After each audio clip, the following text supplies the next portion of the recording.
അങ്ങനെ കുറച്ച് നേരം കഴിഞ്ഞിട്ട് ബോധമൊക്കെ തിരിച്ചു വന്ന സമയത്ത് ഭരതൻ ചോദിക്കുന്നുണ്ട് കൈകേയിയുടെ അടുത്ത്, അച്ഛൻ മരണപ്പെടുന്ന ആ ഒരു സമയത്ത് എന്താണ് അമ്മയെ പറയുന്നുണ്ടായിരുന്നതെന്ന്. അങ്ങനെ കൈകേയി പറഞ്ഞു, രാമ രാമ സീതയെ ലക്ഷ്മണ എന്ന് വിളിച്ചിട്ടാണ് അദ്ദേഹം കരയുന്നുണ്ടായിരുന്നത് എന്ന് പറഞ്ഞപ്പോൾ ഭരതന് സംശയം, അതായത് ആ ഒരു സമയത്ത് രാമനും സീതയും ലക്ഷ്മണനും ഒന്നും ഇവിടെ ഉണ്ടായിരുന്നില്ലേന്ന്. അങ്ങനെ ചോദിച്ചു കേട്ടോ, അപ്പൊ അമ്മ അവരൊക്കെ എവിടെയായിരുന്നു, അവരിവിടെ ഉണ്ടായിരുന്നില്ലേന്ന് ചോദിച്ചു. അപ്പോൾ കൈകേയി വളരെ ഉഷാറായിട്ട് വലിയ സന്തോഷത്തോട് കൂടിയിട്ടാണ് നടന്ന കാര്യങ്ങളൊക്കെ പറയുന്നത്. കാരണം രാമനെ രാജാവാക്കാനായിട്ട് അഭിഷേകം ചെയ്യാനായിട്ട് രാജാവ് തീരുമാനിച്ചിട്ടുണ്ടായിരുന്നേ.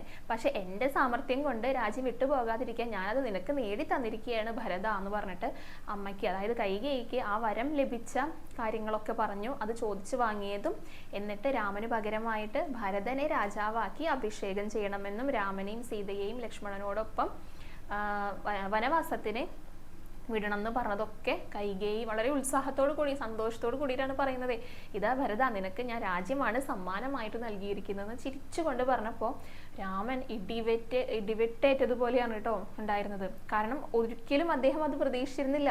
രാമനെ ജീവന് തുല്യം സ്നേഹിക്കുന്ന ആൾ തന്നെയായിരുന്നു ഭരതൻ. അതുകൊണ്ട് ഈ ഒരു കാര്യം സ്വന്തം അമ്മ പറഞ്ഞിട്ട് പോലും ഭരതൻ അത് സ്വീകരിക്കാൻ സാധിക്കുന്നുണ്ടായിരുന്നില്ല. ദേഷ്യത്തോട് കൂടിയിട്ടാണ് അമ്മയെ പിന്നെ ശകാരിക്കുന്നുണ്ടായിരുന്നത്.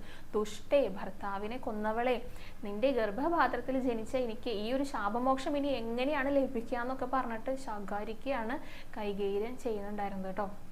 അങ്ങനെ വേഗം ഭരതൻ അവിടെ നിന്ന് ഇറങ്ങിയിട്ട് നേരെ കൗസല്യയുടെ അടുത്തേക്ക് പോയിട്ട് വളരെ സങ്കടത്തോടു കൂടെ കൗസല്യയെ കെട്ടിപ്പിടിച്ചിട്ടാണ് കേട്ടോ പറയുന്നത്, അമ്മേ ഞാനിതൊന്നും അറിഞ്ഞിരുന്നില്ല, എനിക്കൊന്നും അറിയില്ലായിരുന്നു എന്ന് പറഞ്ഞിട്ടാണ് രണ്ടുപേരും കരയുന്നുണ്ടായിരുന്നത്.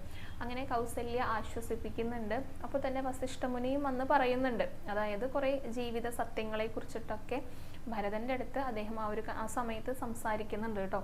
എന്നിട്ട് പറയാണ്, ഇത് രാമൻ ഇവിടെ നിന്ന് പോയി, മഹാരാജാവ് മരണപ്പെട്ടു, അപ്പോൾ അയോധ്യ ഇപ്പോൾ നാഥനില്ലാത്ത ഒരു രാജ്യമായിട്ടാണ് പോയിക്കൊണ്ടിരിക്കുന്നത്. അധികകാലം അങ്ങനെ സംഭവിച്ചുകൂടാ. അപ്പോൾ എത്രയും പെട്ടെന്ന് മഹാരാജാവ് പറഞ്ഞതുപോലെ എന്നല്ല, മഹാരാജാവിനെ പറയേണ്ടി വന്നതുപോലെ ഭരതൻ ഉടനടി, അതായത് രാജാവായിട്ട് അഭിഷേകം നടത്തണം ഭരതൻ്റെ, എന്നിട്ട് എല്ലാതും നല്ല രീതിയിൽ കൊണ്ടുപോകണം എന്ന് വസിഷ്ഠ മഹർഷി ഭരതൻ്റെ അടുത്ത് പറയാണ്.